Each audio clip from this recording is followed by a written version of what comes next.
ಕಬ್ಬಿಗೆ 3,300 ರೂಪಾಯಿ ಬೆಂಬಲ ಬೆಲೆಯನ್ನ ರಾಜ್ಯ ಸರ್ಕಾರ ಘೋಷಣೆ ಮಾಡಿದೆ. ಸರ್ಕಾರದ ನಿರ್ಧಾರವನ್ನ ಬಾಗಲಕೋಟೆ ಜಿಲ್ಲೆಯ ರೈತರು ಒಪ್ತಾ ಇಲ್ಲ. ನಿರ್ಧಾರಕ್ಕೆ ವಿರೋಧವನ್ನ ವ್ಯಕ್ತಪಡಿಸಿದ್ದಾರೆ ರೈತ ಮುಖಂಡ ವೀರಣ್ಣ ಹಂಚಿನಾಳ.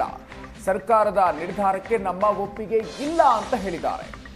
ಕಾರ್ಖಾನೆಯಿಂದಲೇ 3,500 ರೂಪಾಯಿ ಕೊಡಿಸಬೇಕು, ಸರ್ಕಾರ ಹೆಚ್ಚುವರಿ ಹಣವನ್ನ ಪಾವತಿಸಬೇಕು ಅಂತ ಹೇಳಿದ್ದಾರೆ.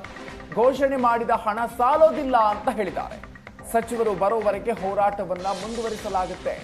ಸಚಿವರು ಬಂದ ಬಳಿಕ ಹೋರಾಟವನ್ನ ಕೈಬಿಡುವ ನಿರ್ಧಾರವನ್ನ ತೆಗೆದುಕೊಳ್ತೀವಿ ಅಂತ ರೈತರು ಹೇಳಿದ್ದಾರೆ.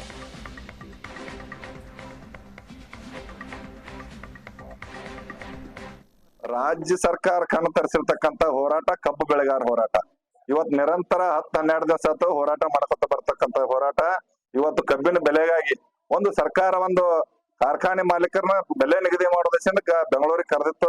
ಆದ್ರೆ ಇವತ್ತು ಕಾರ್ಖಾನೆ ಅವರ ಮಂಡತನ ಕಚೇರಿಯಿಂದ ಆದ್ರೂ ಇವತ್ತು ಸಕ್ಕರೆ ಕಾರ್ಖಾನೆ ಮಾಲೀಕರ ಕಡೆದ 3,250 ಮತ್ತು ಸರ್ಕಾರ 50 ತಿಳಿಕೆರಿಂದ ಏನು 3,300 ರೂಪಾಯಿ ಬೆಲೆ ಘೋಷಣೆ ಮಾಡಿದಾರೋ ಆ ಬೆಲೆಗೆ ನಾವ್ ಯಾರು ಹೋರಾಟಗಾರ ಒಪ್ಪಿಗೆ ಇಲ್ಲ ಅಂತಕ್ಕಂಥದ್ದು ಸ್ಪಷ್ಟವಾಗಿ ನಾವ್ ಇವತ್ತು ಹೇಳಕ್ ಇಷ್ಟಪಡ್ತೇನೆ. ಯಾಕಂದ್ರೆ ನಾವು ಬೇಡಿರ್ತಕ್ಕಂಥ ಹಣ ಕನಿಷ್ಠ 3,500 ರೂಪಾಯಿ ಕೊಡ್ಬೇಕನ್ನುವಂಥದ್ದು ನಿರ್ಧಾರ ಇಟ್ಟಿವು.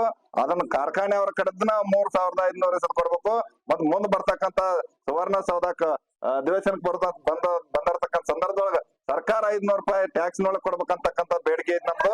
ಅದಕ್ಕೆ ಸಾಲಂಗ್ಲಿ ಹಣ ಅಂತ ಹೇಳ್ಕರಿಂದ ನಾವ್ ಸರ್ಕಾರ ಕೇಳಕತ್ತೇವು. ಇವ್ರು ಏನಾರ ಗುಂಡಾಳಿ ಮಾಡ್ಕ್ಯಾರ ಕಾರ್ಖಾನೆ ಅವರು ಇವ್ರು ಮಾಡ್ಕ್ಯಾರ ಏನಾರ ಗೋಲ್ಮಾಲ್ ಮಾಡಿದ್ರೆ ನಾವ್ ನಡೆಯಂಗಿಲ್ಲ. ಅದೇನ್ ಆದೇಶ ಇದ್ರು ನಾಳಿನ ದಿವಸ ವೇದಿಕೆಗೆ DC ಬರ್ತಾರೋ ಏನು ಮಂತ್ರಿ ಬರ್ತಾರೋ ಬರ್ಲಿ, ಅಲ್ಲಿವರೆಗೆ ನಾವು ಹೋರಾಟ ಮುಂದುವರಿತೈತಿ. ಅವ್ರು ಬಂದ ಮೇಲೆ ನಾವು ವಿಚಾರ ಮಾಡ್ಕೇನೆ ಒಂದ್ ನಿರ್ಧಾರಕ್ಕೆ ಬರ್ತೇವೆ ಅಂತಕ್ಕಂಥದ್ದು ಸ್ಪಷ್ಟವಾಗಿ ಹೇಳಕ್ ಇಷ್ಟಪಡ್ತೇನೆ.